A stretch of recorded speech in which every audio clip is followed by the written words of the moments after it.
आज जब पूरा विश्व महामारी के बाद आर्थिक रिकवरी की चुनौतियों का सामना कर रहा है, एससीओ की भूमिका बहुत महत्वपूर्ण है। एससीओ के सदस्य देश वैश्विक जीडीपी में लगभग 30% का योगदान देते हैं और विश्व की 40% जनसंख्या भी एससीओ देशों में निवास करती है। भारत एससीओ सदस्यों के बीच अधिक सहयोग और आपसी विश्वास का समर्थन करता है। महामारी और यूक्रेन के संकट से ग्लोबल सप्लाई चेन्स में कई बाधाएं उत्पन्न हुई, जिसके कारण पूरा विश्व अभूतपूर्व ऊर्जा एवं खाद्य संकट का सामना कर रहा है। एससीओ को हमारे क्षेत्र में विश्वस्त, रेजिलिएंट और डाइवर्सिफाइड सप्लाई चेन्स विकसित करने के लिए प्रयत्न करने चाहिए। इसके लिए बेहतर कनेक्टिविटी की आवश्यकता तो होगी ही, साथ ही यह भी महत्वपूर्ण होगा कि हम सभी एक दूसरे को ट्रांजिट का पूरा अधिकार दें। एक्सेलेंसी, हम भारत को एक मैन्युफैक्चरिंग हब बनाने पर प्रगति कर रहे हैं। भारत का युवा और प्रतिभाशाली वर्कफोर्स को मैं स्वाभाविक रूप से कॉम्पिटिटिव बनाता है।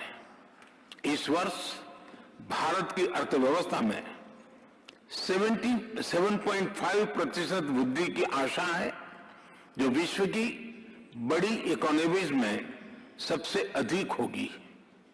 हमारे पीपल सेंट्रिक डेवलपमेंट मॉडल में टेक्नोलॉजी के उचित उपयोग पर भी बहुत फोकस दिया जा रहा है।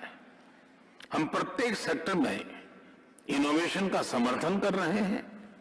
आज भारत में 70,000 से अधिक स्टार्टअप्स हैं, जिनमें से 100 से अधिक यूनिकॉर्न है। हमारे ये अनुभव कई अन्य एससीओ सदस्यों के भी काम आ सकता है। इसी उद्देश्य से हम एक नए special working group on startups and innovation की स्थापना करके एससीओ के सदस्य देशों के साथ अपना अनुभव साझा करने के लिए तैयार है। एक्सेलेंसी, विश्व आज एक और बड़ी चुनौती का सामना कर रहा है और यह है हमारे नागरिकों की खाद्य सुरक्षा सुनिश्चित करना। इस समस्या का एक संभावित समाधान है मिलेट्स की खेती और उपभोग को बढ़ावा देना।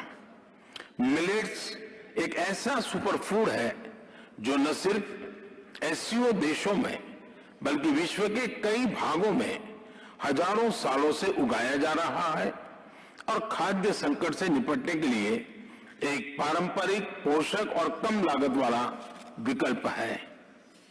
वर्ष 2023 को UN international year of millets के रूप में मनाया जाएगा। हमें एससीओ के अंतर्गत एक मिलेट फूड फेस्टिवल के आयोजन पर विचार करना चाहिए। भारत आज विश्व के मेडिकल एंड वेलनेस टूरिज्म के लिए सबसे किफायती डेस्टिनेशन में से एक है।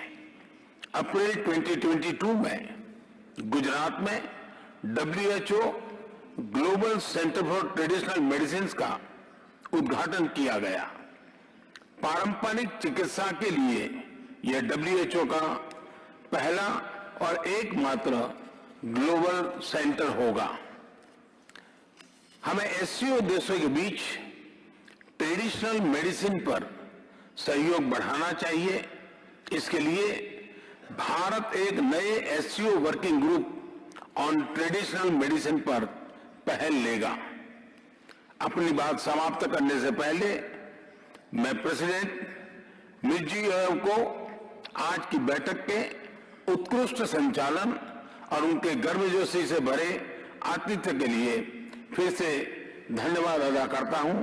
बहुत बहुत धन्यवाद।